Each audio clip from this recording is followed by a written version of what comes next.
Vamos falar de Guardiões da Galáxia Volume 3. Primeiramente, queria fazer um disclaimer, né? Um aviso, porque essa foi a primeira pré-estreia, cabine de imprensa, que eu consegui ir depois de tudo que eu passei, da minha internação, do meu afastamento das redes e do resto do mundo, né? Semana passada, a Disney, o assessor de imprensa da Disney me mandou o convite para essa cabine de imprensa e eu inicialmente decidi recusar, porque eu achei que eu não teria condições físicas de ir, porque, como vocês sabem, eu ainda tô com limitações motoras, né? E eu não conseguia descer a escada do meu prédio, que infelizmente não tem elevador. Mas eu mudei de ideia, quase que na mesma hora eu falei, eu vou. Eu botei na cabeça que eu queria ir, que eu iria conseguir descer e subir essa escada, e eu consegui. E felizmente tô de volta nas cabines de imprensa que rolarem por aí. Continuem mandando convites, tá? Assessores e representantes das empresas, não parem, porque agora eu tenho essa possibilidade de voltar a frequentar. Os cinemas são acessíveis, né? Tirando aí um pouco, fica a minha crítica aí ao New York City Center, que é o shopping onde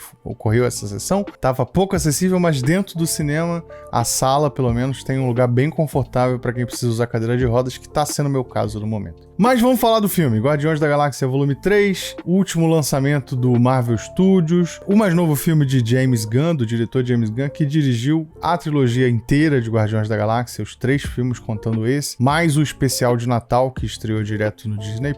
Enfim, é um bom filme, já de cara eu posso falar isso, é um filme que fecha a trilogia dos Guardiões de maneira muito honrosa, muito caprichada, eu diria até que sem muitos dos defeitos que as pessoas têm apontado em filmes, não apenas da Marvel, mas em filmes de super-heróis nos últimos meses, né? Talvez até nos últimos anos. Guardiões da Galáxia tem competência para ser um filme digno da equipe e de todo esse mundo cósmico e de bandidos e capangas e de heróis pouco ortodoxos que o James Gunn construiu lá desde o primeiro e traz boas caracterizações, boas atuações e um roteiro que, apesar de dar uma passeada ali e se estender um pouco demais, eu achei, é decente o suficiente para não te distrair em nenhum momento do filme e para te deixar interessado no que está acontecendo na tela, principalmente, né? Como a gente viu no início da divulgação, esse filme ele seria centrado no personagem do Rocky, que é interpretado pelo Bradley Cooper, uma coisa que quase ninguém lembra, que o Bradley Cooper faz parte do elenco de Guardiões, e o filme faz bem essa história, ele narra bem essa saga do Rocket e traz uma conclusão também pro personagem e ao mesmo tempo uma história de origem, que é uma coisa que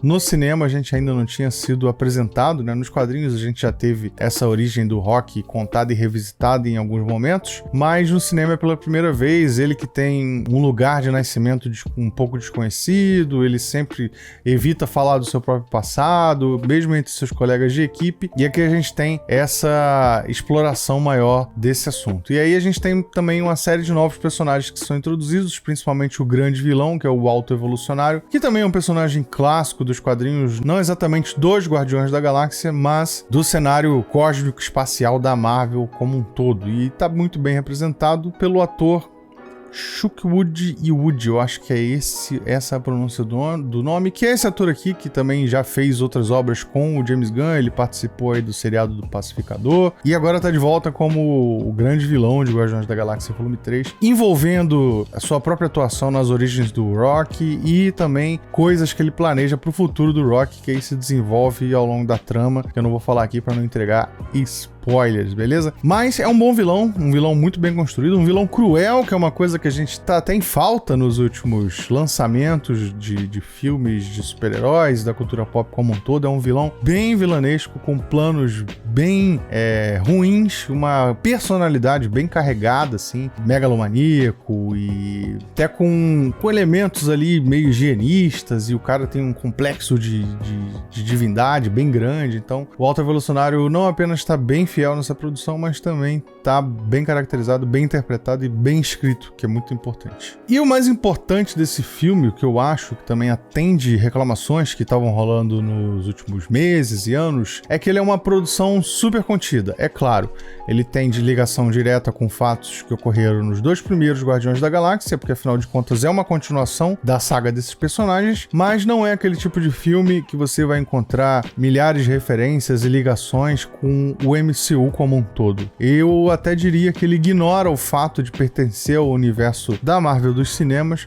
para poder contar uma história com mais liberdade, até porque a gente tem o cenário principal dos Guardiões é no espaço, é no cosmo, é bem longe da Terra, onde acontecem os principais fatos do MCU, então eles puderam, a produção do filme, o James Gunn, os roteiristas, puderam usar muito bem esse cenário para se destacar bastante do MCU hoje, né, apesar de usar vários fatos que aconteceram, a morte da antiga Gamora, a inserção da Gamora que veio lá no final de Vingadores Ultimato, aí a Gamora do futuro, né, ou do passado, que não é a mesma Gamora que morreu. Tem citações pequenas ao Thanos, ao passado da Nebulosa e tudo mais, mas nada que te obrigue a assistir outros filmes recentes da Marvel. Até me perguntaram nas redes sociais, eu não vi o Homem-Formiga ainda, o 3. Eu vou ficar perdido nesse filme? Tipo, as pessoas já têm essa ideia fixa de que pra você assistir um filme da Marvel hoje, você tem que estar com todos eles em dia, senão você vai perder referências, vai ficar super perdido. Não é o caso, definitivamente não é o caso de Guardiões da Galáxia Volume 3, é um filme dele mesmo, não é um filme clássico tradicional do formato MCU como a gente conhece hoje, com ligações intrínsecas aqui e ali, não. É um filme completo e contido em si mesmo, e conhecendo os personagens, tendo visto os outros 2 filmes dos Guardiões, você vai estar safe, vai estar entendendo tudo e se divertindo principalmente. E por fim, assim, quero dizer que Guardiões da Galáxia Volume 3 traz vários momentos bem emocionantes, bem pesando a mão ali no drama. Eu ouvi choro e ranger de dentes dentro da sala, muita gente se emocionou, com razão, porque eram cenas muito bem construídas e muito bem direcionadas para esse lado mais emotivo da coisa, né? E com uma conclusão também satisfatória como um todo para todos os personagens, eu diria, com destinos bem traçados para cada um deles. Aí também não vou falar qual deles, porque senão eu vou entregar vários spoilers aqui, mas a gente tem todo um bom trabalho feito em cada cantinho do elenco dos Guardiões. E por falar em elenco, eu acho que os atores e atrizes estão muito confortáveis nos seus papéis nesse filme, afinal de contas, alguns deles já interpretaram os personagens em mais de 5 filmes, né? Se você contar aí os 2 últimos Vingadores, o filme do Thor mais recente, os 2 primeiros Guardiões, o especial de Natal que saiu na Disney Plus. Então a gente tem uma sinergia muito grande nesse elenco já. Eu diria até que uma sinergia muito similar ao que a gente viu na trilogia do Senhor dos Anéis, quando todos os personagens da Sociedade do Anel, os atores também eram muito unidos, trabalhando muito bem entre si, porque afinal de contas você passa meses ao lado da mesma turma, anos ao lado da mesma turma, você acaba tendo um entrosamento muito bom para poder mostrar o seu trabalho e principalmente personagens que são tão contraditórios entre si quanto os Guardiões, que nem sempre eles se dão bem, mas no fundo, eles sabem que eles são uma família, eles sabem como tratar um ao outro em vários momentos e em várias situações. E aí eu quero destacar principalmente a Pom Klementieff, que é essa moça aqui, que faz a Mantis, tá muito bem nesse filme. Alguns dos melhores momentos são dela. E William Poulter, que tá estreando como Adam Warlock agora nesse filme, apesar dele trazer um Warlock que talvez vá desagradar um pouquinho os fãs mais hardcore dos quadrinhos, eu acho que ele interpretando o papel ficou bem legal. Ele não rouba a cena, até porque o Warlock não é tão bem utilizado como você esperava. Ele aparece bem menos do que o esperado, mas quando ele aparece, a gente sabe que vai ter momentos divertidos ali pela frente, conforme o personagem é introduzido desde o princípio, inclusive do princípio mesmo, né? Assista e você verá. Então era isso que eu tinha pra falar de Guardiões da Galáxia Volume 3. Encerrou, né, essa trilogia dos personagens da Marvel. Vamos ver o que reserva pro futuro, pra essa galera, pros Guardiões, pra marca Guardiões em si. Não se sabe, né, o James Gunn agora saindo da Marvel Studios, indo dirigir o filme do Superman e direcionar todo o universo da DC. Com certeza não volta tão cedo, mas todo o trabalho que ele fez foi muito bem conduzido e bem concluído, que isso é o principal, né? Porque se a gente tem uma saga inteira que é muito boa e tem um final decepcionante, é complicado, mas não é o caso aqui. Guardiões da Galáxia Volume 3 é um filme de qualidade, é um filme completo em si, não tem dependência de um grande universo ao redor dele, e isso eu acho que é o seu ponto mais positivo, com toda certeza, além de todos os outros destaques que eu fiz aqui. Então assista Guardiões da Galáxia Volume 3, vale muito a pena. Espero que você tenha curtido esse vídeo, comenta aí embaixo, deixa o seu like, se inscreve no canal e até o próximo.